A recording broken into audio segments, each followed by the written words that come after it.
ಪಶ್ಚಿಮ ಬಂಗಾಳಕ್ಕೆ ಸೀಮಿತವಾಗಿ ಅಲ್ಲ, ಅವ್ರದ್ದೇನು ಪಾರ್ಟಿನೇ ಅಲ್ವಲ್ಲ, ಯಾವ್ದ್ರಲ್ಲೂ 0-0 ಇದೆ. ಅವ್ರದ್ದೇನು 2 ರಿಂದ 3 ಯಾವ ಪಾರ್ಟಿ ಎಲ್ಲಿಗಿದೆ ಅದು ರಿಲೆವೆಂಟ್? ಅದು ನ್ಯಾಷನಲ್ ಪಾರ್ಟಿಯ ಒಂದು ಸ್ವಲ್ಪ ಕರ್ಟಸಿ ಇರಬೇಕು. ವೋಟ್ ದಾನ್ ಮಾಡಬೇಕಲ್ಲ, ಜನ ಮಾಡ್ತಾ ಇಲ್ಲ. Party in the government of India, you should understand that. Don't take me for granted. ನೀನು ಆಟೋ ರಿಕ್ಷಾ ಎಲೆಕ್ಷನ್ ಮಾಡಂಗಿದೆ ಅಲ್ಲೋಗಿ ಮಾತಾಡ್ಕೋ. When you talking debate properly with me. ನಾನೇನು ಹೇಳ್ತಾ ಇದ್ದೀನಿ ಅಂದರೆ, ಕಾಂಗ್ರೆಸ್ ಎಷ್ಟು ಸೀಟು ಗೆಲ್ತು ಬಿಡ್ತು ಅಂತಕ್ಕಂಥ ಮಾತಾಡ್ತೀನಿ. ಹೆಚ್ಚಾಗಿ ವೆಸ್ಟ್ ಬೆಂಗಾಲ್ ಬಗ್ಗೆ ನೀವು ಮಾತಾಡ್ತಾ ಇದ್ರಿ. ಮೂಲತಃ ಮಾತಾಡುವಾಗ ಹೇಳಬೇಕಾದ್ರೆ ಈ ಎಕ್ಸಿಟ್ ಪೋಲ್ಗಳನ್ನು ನಾವು ನಂಬಬೇಕಾ ಬೇಡವಾ ಅಂತ. ಯಾಕಂದರೆ ವೆಸ್ಟ್ ಬೆಂಗಾಲ್ ಬಗ್ಗೆನೇ ಯಾರು ಕೂಡ ಪ್ರೆಡಿಕ್ಟ್ ಮಾಡೋಕ್ಕೆ ಈ ಸಲ ಮಾತ್ರ 2021ರಲ್ಲೂ ಕೂಡ ಕನ್ಫ್ಯೂಷನ್ಗಳಿತ್ತು. ಆ ಸಂದರ್ಭದಲ್ಲೂ ಕೂಡ BJP ಏನು ಅಧಿಕಾರಕ್ಕೆ ಬಂದುಬಿಡ್ತು ಅಂತಕ್ಕಂಥ ವಿಚಾರಗಳು ಮಾತಾಡಿದ್ದು ನಾವು ಮರ್ತಿಲ್ಲ ಅಂತ ವಿಚಾರನ ನಿಮಗೂ ಗೊತ್ತಿದೆ, ನನಗೂ ಗೊತ್ತಿದೆ. ಆದರೆ ಮತ್ತೆ ಅದು ಅಧಿಕಾರ ಬಂದಿದ್ದು ವೆಸ್ಟ್ ಬೆಂಗಾಲಲ್ಲಿ ಮಮತಾ ಬ್ಯಾನರ್ಜಿಯವರು ಇರ್ಬೋದು. ಆದರೆ ಒಂದು ಮಾತ್ರ ನನಗೆ ಸ್ಯಾಟಿಸ್ಫ್ಯಾಕ್ಷನ್ ಇದೆ, as long BJP doesn't come to power there I more happy ಅನ್ನೋ ವಿಚಾರ ಹೇಳ್ತೀನಿ.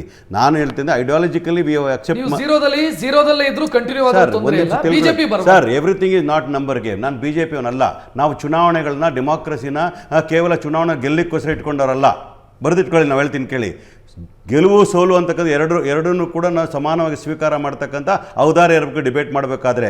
ಇವತ್ತು ವಿಚಾರ ಬಂದಿರ್ತಕ್ಕಂಥ ideological fight between the 2 political parties including Congress, ನಮ್ಮ ಮಮತಾ ಬ್ಯಾನರ್ಜಿಯವರು ಇರ್ಬೋದು ಅಥವಾ BJP ಇರ್ಬೋದು. We oppose BJP because ideologically we don't accept them because they are divisive in nature ಅನ್ನೋ ಹೇಳ್ತೀನಿ.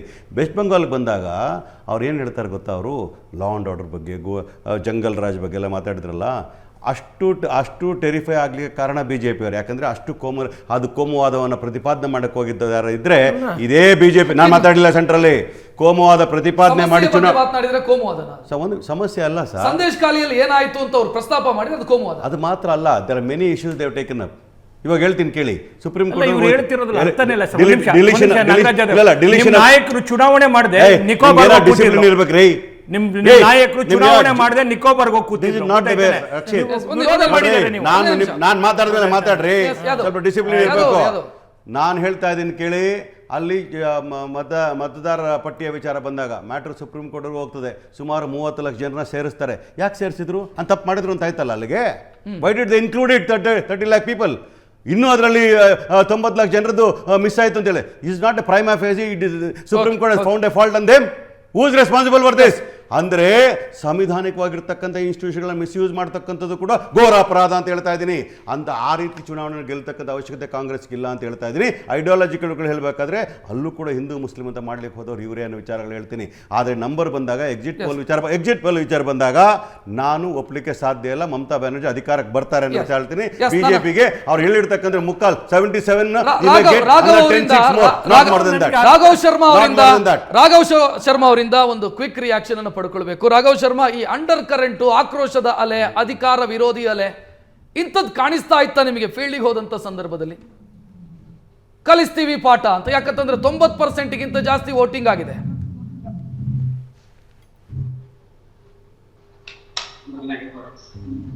ರಾಘವ್, ನಿಮ್ಮ ವಾಯ್ಸ್ ಅಲ್ಲಿ ಡಿಸ್ಟರ್ಬೆನ್ಸ್ ಇದೆ ರಕ್ಷಿತ್. ರಾಘವ್, ಈಗ ಅಂಡರ್ ಕರೆಂಟ್ ಏನಾದ್ರೂ ಕಾಣಿಸ್ತಾ ಇತ್ತ ಅಂತ? ಆಕ್ರೋಶದ ಅಲೆ 90% ವೋಟ್ ಆಗಿರೋದ್ರಿಂದ ಕಲಿಸ್ತೀವಿ ಪಾಠ, ಕಲಿಸ್ಬೇಕು ಪಾಠ ಹೇಳಿಲ್ಲ.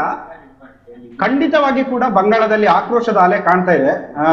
ಅದ್ ಯಾಕೆ ಅಂತ ಹೇಳಿದ್ರೆ, ಒಂದು ಪಶ್ಚಿಮ ಬಂಗಾಳದಲ್ಲಿ ಯಾವಾಗ 2011ರಲ್ಲಿ ಎಡಪಕ್ಷಗಳನ್ನ ಧೂಳಿಪಟ ಮಾಡಿ TMC ಅವರು ಅಧಿಕಾರಕ್ಕೆ ಬಂದ್ರು, ಅದಾದ ನಂತರ ಮಮತಾ ಬ್ಯಾನರ್ಜಿ ಬಗ್ಗೆ ಒಂದು ದೊಡ್ಡ ಹೋಪ್ಸ್ ಜನಮಾನಸದಲ್ಲಿ ಇತ್ತು. ಪಶ್ಚಿಮ ಬಂಗಾಳ ಒಂದು ದೊಡ್ಡ ಬದಲಾವಣೆಗೆ ತೆರೆದುಕೊಳ್ಳುತ್ತೆ ಅಂತ ಹೇಳಿ.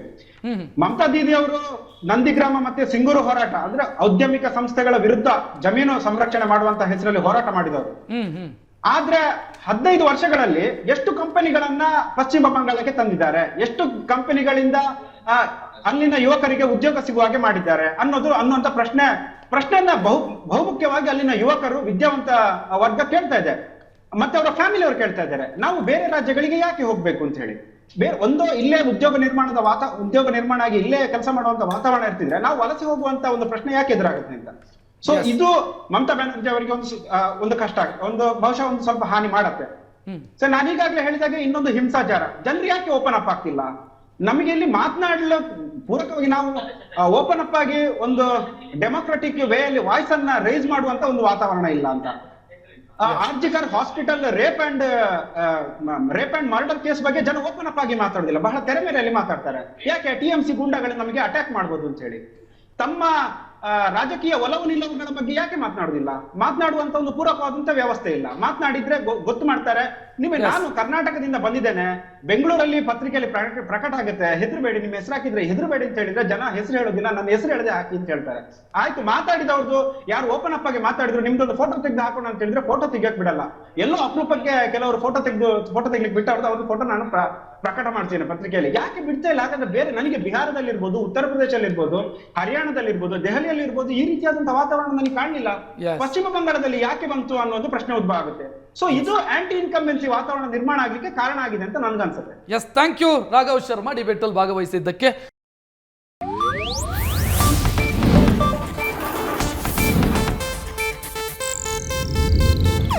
ಇದು ಏಷ್ಯಾನೆಟ್ ನ್ಯೂಸ್ ನೆಟ್ವರ್ಕ್ ಪ್ರಸ್ತುತಿ.